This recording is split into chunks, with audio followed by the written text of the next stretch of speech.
बिस्मिल्लाहिर्रहमानिर्रहीम। अस्सलाम वालेकुम नाज़रीन, मैं अहमद फ़वाद हूँ। आप यूट्यूब चैनल देख रहे हैं।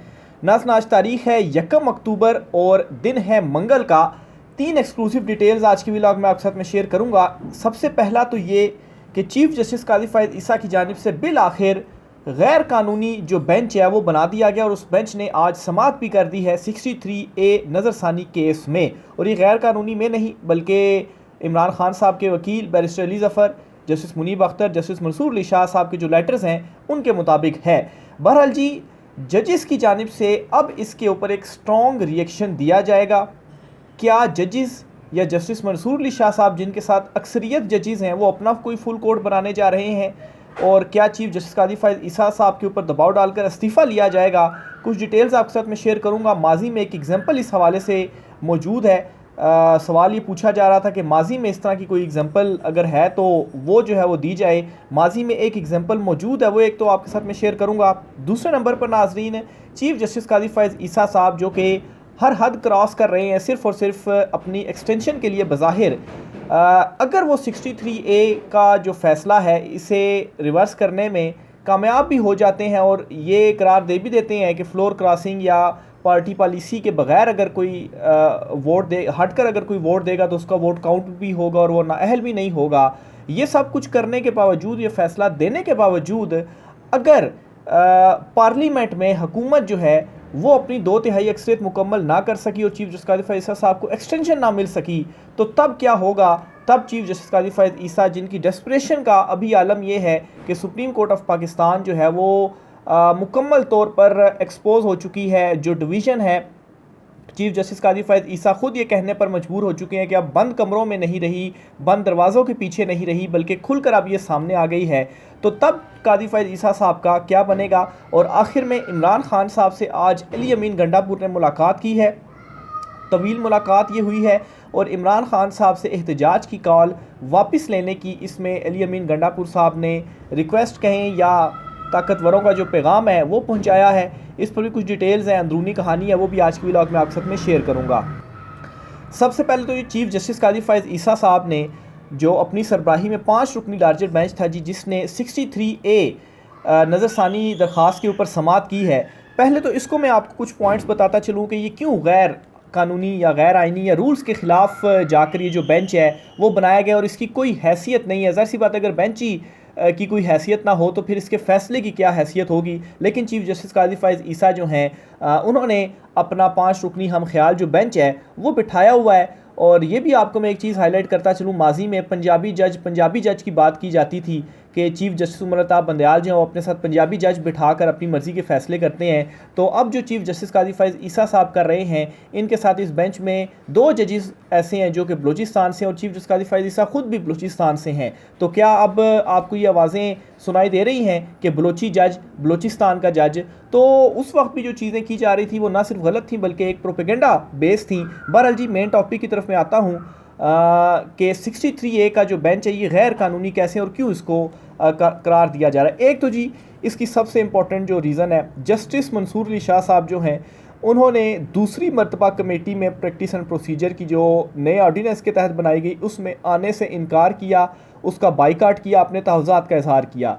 सबसे पहला इजलास जिसमें 63A का बेंच बनाया गया था उसमें भी जस्टिस मंसूर अली शाह साहब ने शिरकत नहीं की थी और लेटर लिखा था। और आज सुबह भी केस की समाअत होने से पहले 9 बजे कमेटी ने इजलास किया, लेकिन जस्टिस मंसूर अली शाह साहब जो थे उसमें नहीं गए। और ये चीफ जस्टिस काज़ी फ़ाइज़ ईसा साहब ने बाद में मीटिंग मिनट्स जो थे वो भी जारी करवाए और उसमें भी ये जो बात थी वो कन्फर्म हो गई। अब सदारती ऑर्डिनेंस को देखा जाए तो सदारती ऑर्डिनेंस के मुताबिक 3 जजेस होंगे कमेटी में जो फैसला करेंगे बेंचेस की तश्कील से मुतल्लिक। तो एक तो ये उस सदारती ऑर्डिनेंस की ही खिलाफ वर्जी है कि 2 जजेस ने बेंच तश्कील दिया, 3 जजेस नहीं थे। एक नंबर तो ये हो गया, इस वजह से ये जो बेंच है ये खिलाफ वर्जी है रूल्स की भी या कानून की भी। दूसरी जो इंपॉर्टेंट रीज़न है जी वो ये है कि जस्टिस मुनीब अख्तर साहब जो हैं उन्होंने लेटर लिखा और लेटर में अपने तहफ़्फ़ुज़ात का इजहार किया और उन्होंने भी इसी पॉइंट की तरफ हाईलाइट करवाते हुए ये कहा कि मैं बेंच में बैठने से इनकार नहीं कर रहा और इस केस को सुनने से भी मैं इनकार नहीं कर रहा, लेकिन जो बेंच बनाया गया है क्या वो दुरुस्त है? वो दुरुस्त नहीं है। लेकिन चीफ जस्टिस काज़ी फ़ाइज़ ईसा साहब ने दोबारा से एक कमेटी इजलास बुलाकर 2 जजेस ने ही फैसला किया और बेंच बना दिया और जस्टिस नईम अख्तर अफगान साहब को उसमें शामिल कर दिया। यानी कि चीफ जस्टिस काजी फैज़ ईसा साहब ने जस्टिस मुनीब अख्तर साहब को, जो कि वो बेंच से ख़ुद नहीं निकाल सकते थे, उन्हें और केस की समाअत भी आगे नहीं चला सकते थे, ना सिर्फ केस की समाअत को आगे चलाया बल्कि जस्टिस मुनीब अख्तर साहब को बेंच से भी निकाल दिया। वो ख़ुद नहीं गए और ये कहा कि जी कि उन्होंने बेंच में बैठने से माजरत की। अब यहाँ पर मैं आपको बताता चलूँ जी कि सुप्रीम कोर्ट ऑफ पाकिस्तान के मुतअद्दिद फ़ैसले मौजूद हैं कि जो नज़रसानी होती है इसमें जो ऑथर जज है उसका बैठना ज़रूरी है, इसके बगैर केस आगे नहीं चल सकता।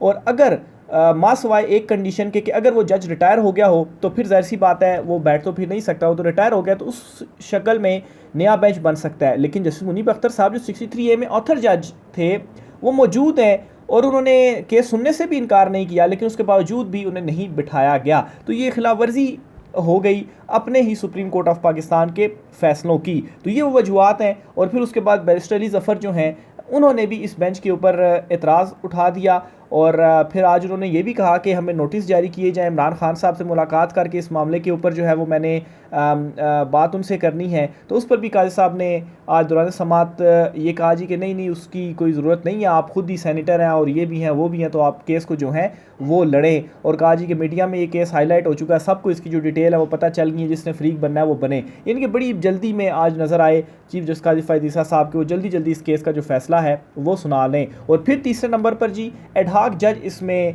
चीफ जस्टिस काजी फैज़ ईसा साहब ने अपने साथ बिठाए हुए हैं और एडहॉक जज के ऊपर भी सवालात उठे कि वो भी इस तरह के आइनी मुकदमे में नहीं बैठ सकते। एडहॉक जज को लाया गया फौजदारी मुकदमों के लिए कि जो पेंडेंसी रेट है वो उसको कम करें, और वो आइनी मुकदमों में बैठ गए हैं और अब वो जो है वो फैसला भी देंगे। तो ये तो जी बुनियादी सवालात हो गए जो लोग नाज़रीन पूछ भी रहे थे कि कैसे गैर कानूनी है। तो इन 3 वजूहात की बिना पर जो कि हाईलाइट भी की जा चुकी हैं लेटर्स में भी जजिस की जानिब से और बैरिस्टर अली ज़फ़र साहब की जानिब से भी हाईलाइट किया गया, मुख्तलिफ जो कानूनी माहिरीन हैं उनकी भी इस हवाले से यही राय है। तो एक तो जी काजी साहब की जानिब से ये खिलाफ वर्जी की गई है, आगे चलकर इसको उड़ा भी दिया जा सकता है इस बेंच को। बहरहाल जी अब इसके ऊपर शदीद रद्द अमल आने जा रहा है और सुप्रीम कोर्ट ऑफ पाकिस्तान के जो अक्सरियती जजिस हैं यानी कि 12 जजिस, उनकी जो पुरस्रार खामोशी है वो किसी खौफनाक तूफ़ान का पेश खैमा है। और ये खौफनाक तूफ़ान क्या हो सकता है? एक तो ये जी कि फुल कोर्ट बुलाया जा सकता है और जस्टिस मंसूर अली शाह साहब जो हैं वो अपनी सरबराही में ही फुल कोर्ट कर सकते हैं और काजी साहब को यहाँ पर वो रिजेक्ट कर सकते हैं। वैसे तो आमतौर पर इस तरह से होता है कि चीफ जस्टिस ही फुल कोर्ट बनाता है, कोई दूसरा जज नहीं बुला सकता, लेकिन अक्सरियती जजिस कहाँ पर खड़े हुए हैं। तो जिस तरीके से चीफ जस्टिस काजी फैज़ ईसा साहब अगर खिलाफ वर्जियाँ कर रहे हैं तो जो कशीदगी या जो लड़ाई है फिर उसमें दूसरी तरफ से भी इस तरह का जो रिएक्शन है वो आ सकता है। और इस तरह की एक एग्जांपल माजी में ऐसे भी मौजूद है कि जस्टिस सजाद जो हैं इन्हें जब अक्सरियती जजिस थे उस वक्त सुप्रीम कोर्ट ऑफ पाकिस्तान में, उनकी मुखालफत पर इन्हें इस्तीफ़ा देकर जो है वो जाना पड़ा था। तो जो अक्सरियती जजिस इस वक्त भी मौजूद हैं सुप्रीम कोर्ट में 12 जजिस, वो ये इकदाम उठाकर दबाव भी डाल सकते हैं और फिर उसके बाद काजी साहब से इस्तीफ़ा भी ले सकते हैं। खैर इस्तीफ़ा के आप तो 25 दिन रह गए हैं, लेकिन काजी साहब को ये कह सकते हैं कि आप अपने टाइम के ऊपर जो रिटायरमेंट है वो रिटायर हों और आप घर चले जाएँ।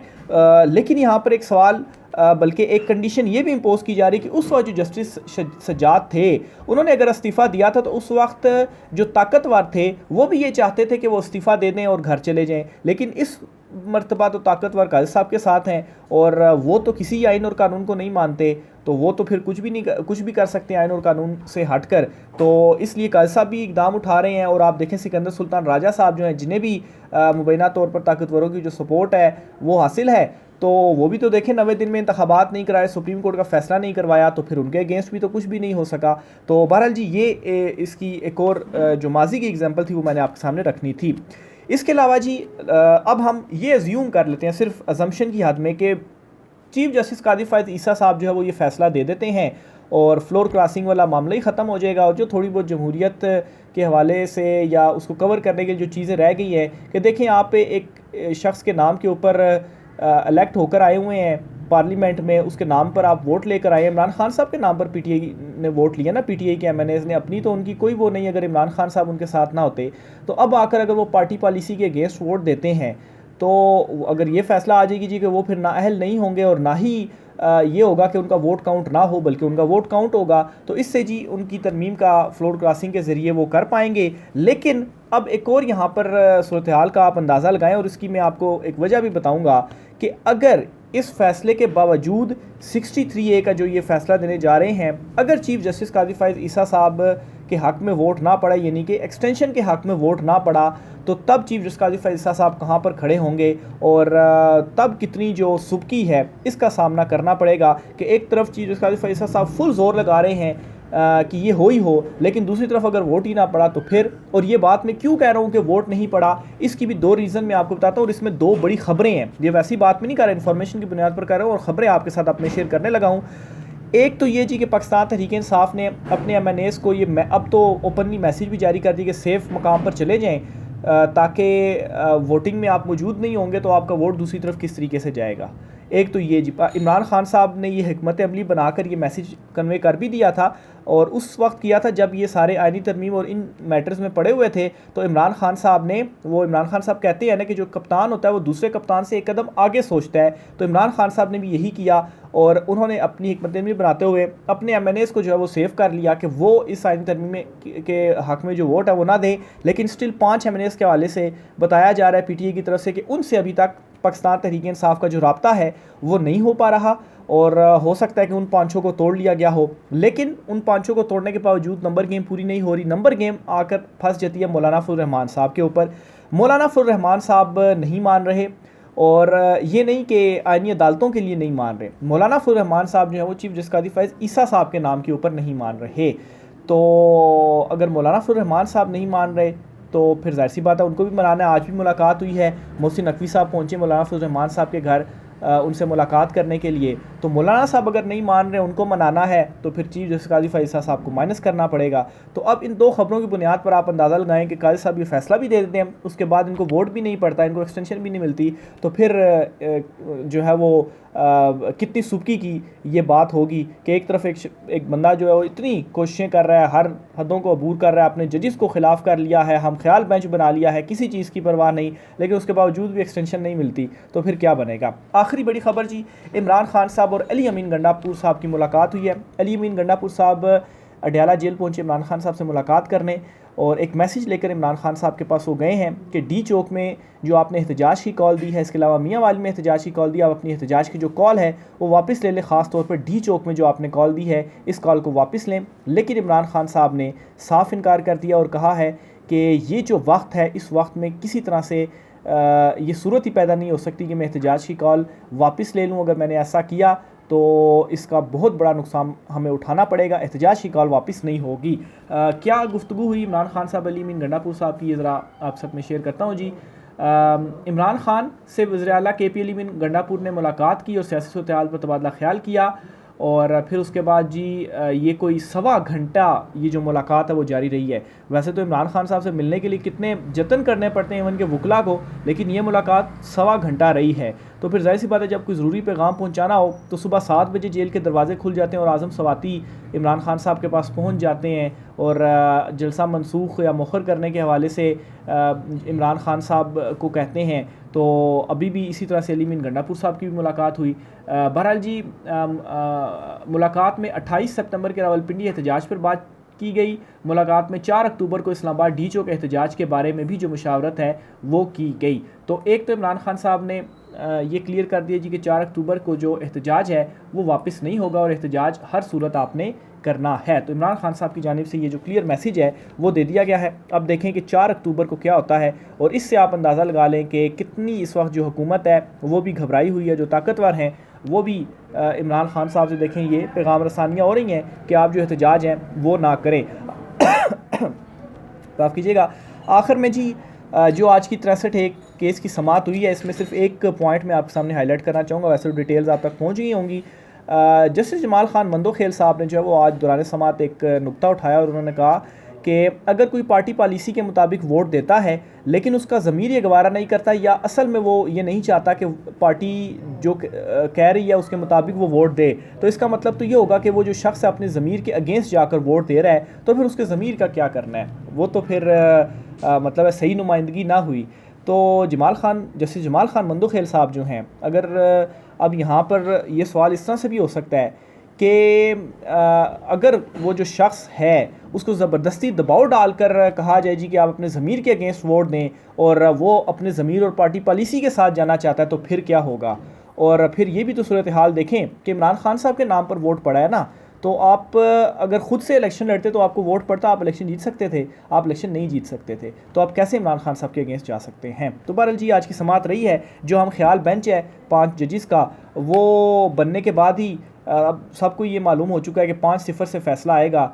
चीफ जस्टिस काजी फैज़ल साहब ने कहा था ना कि अब कोई बेंचेस को देकर ये नहीं कहता कि फ़ैसला क्या आएगा, तो मोहतरम चीफ जस्टिस काजी फैज़ल साहब माज़रत के साथ अब भी वही सूरत हाल है और अब भी बेंचेस को देख कर ही बता दिया जाता है। वो हसनात मलिक साहब है ना, सीनियर साफ़ी, वो कहते हैं कि इस वक्त सुप्रीम कोर्ट ऑफ पाकिस्तान में सूरत हाल ये है और चीफ जस्टिस काजी फैज़ल साहब की डिस्क्रेशन का आलम ये है कि सुप्रीम कोर्ट में अगर कि 5 जजेस से ज़्यादा कोई जज बैठ ही नहीं सकते। अगर छठा जज बेंच में बैठ जाए ना तो दफ़ा 144 नाफिज कर दें काजी साहब सुप्रीम कोर्ट में, क्योंकि उनके साथ सिर्फ यही 5 हम ख्याल जजेस हैं, बाकी तो जो है वो दूसरी साइड पर खड़े हुए हैं। राय का इज़हार कीजिएगा। आज की व्लॉग से इतना ही, इजाज़त दीजिए, अल्लाह हाफ़िज़।